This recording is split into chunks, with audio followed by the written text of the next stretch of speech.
Hello guys, আজকে হচ্ছে 9/9/2025। এখন আছি মাঠে, দেখতে পাচ্ছ গ্রাউন্ড সামনে। আর এখন রোডে আছি, রোডে কেউ নেই, দেখতে পাচ্ছ সামনে একদম শুনশান। এখন বাজে প্রায় 10:30 মতো রাত। তো আমি আছি, এদিকে আছে আমাদের মাইনাক স্যার আছে, ওইদিকে সৌরভ স্যার আছে। তো এখন আমি আছি কার্তিক স্যারের সাথে।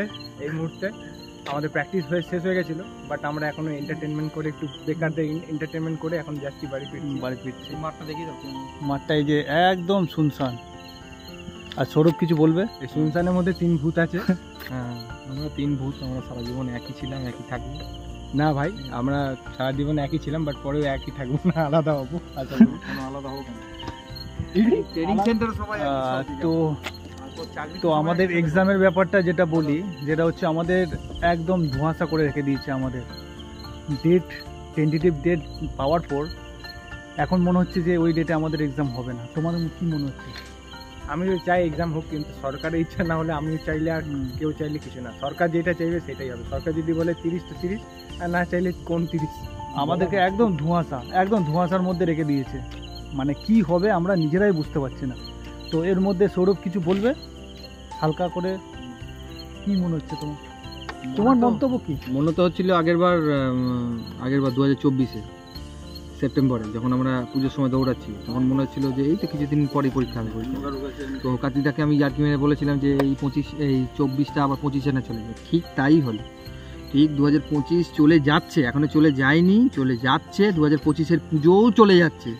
কবে যে পরীক্ষা হবে তার কোনো ঠিক নেই। টেন্টেটিভ ডেট 30শে নভেম্বর দেওয়া আছে। সেই 30শে নভেম্বরে এখন অবধি ধোঁয়া আছে, কারণ তোমার ডেট পড়ে গেছে আর একটা পরীক্ষা। দেখা যাক কী হয়। এই 25টা আবার 26 না চলে যায়। তো আমরা তোমাদেরকে ডিমোটিভেট করছি না, জাস্ট আমাদের মতো অনেকেই আছে। আমরা যেরকমভাবে চলছি, আদার্স স্টুডেন্টভাবেই দিনগুলো কাটাচ্ছে, এটাই বলতে চাইছি। কিন্তু এটাই বলবো, আমরা যেটুকুনি করার আমাদের ক্ষমতা সেইটুকুনি আমরা করব। এই যে কার্তিক স্যার, পেছনে সৌরভ ভাই, আমি যেটুকুনি আমাদের ক্ষমতা আমরা সেটুকুনি করব। এরপর সরকার যদি এক্সামটা করায় তাহলে সেখানে গিয়ে আমরা নিজের বেস্ট দিয়ে আসবো। তাও যদি যখন মনে হয় যে না হচ্ছে না, সেটা আমাদের কপাল হতে পারে। কিন্তু তার আগে যত যা হার্ডেলস আছে, যা কিছু করার, আমরা সবই করবো।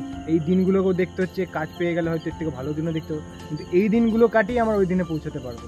এই সরকারের চাকরির এক্সাম না নেওয়া, এক একটা কেসের ভাউতা দেওয়া, এগুলো সব এক একটা জার্নির পার্ট। তো তোমরা ডিমোটিভেট হও না। যারা যেরকমভাবে প্রিপারেশান করছিলে, মাঠ করছিলে, কন্টিনিউ করতে থাকো। এক্সাম হবে, এইটুকুই বলবো, এইটুকুই আশা দেবো তোমাদেরকে। এক্সাম হবে, অ্যাডভার্টাইজমেন্ট বেরিয়েছে, এক্সাম হবে। সো তোমরা কন্টিনিউ করতে থাকো, পড়াশোনা করো, মাঠ করো, এটুকুই বলবো। সো ভিডিওটা এখানে শেষ করছি। গুড নাইট, জয় হিন্দ, জয় ভারত।